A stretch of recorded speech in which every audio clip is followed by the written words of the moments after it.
vardın.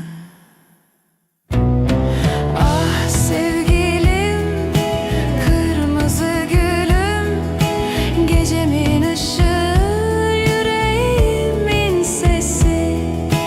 Ah sevgilim, dön ne olur, sensiz soldu gönlümün nefesi.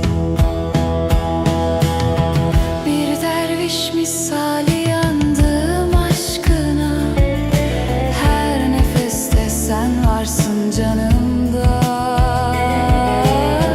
Rüzgar seni taşır uzak diyarlardan, sesin gelir düşlerimin kıyısından.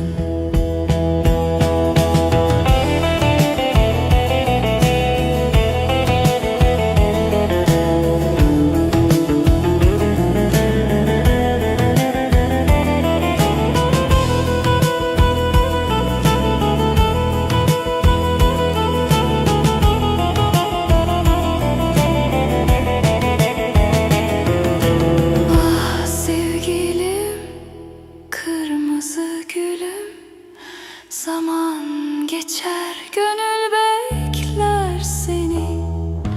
Ah sevgilim, dön ne olur, yolun sonu ben ve hayat.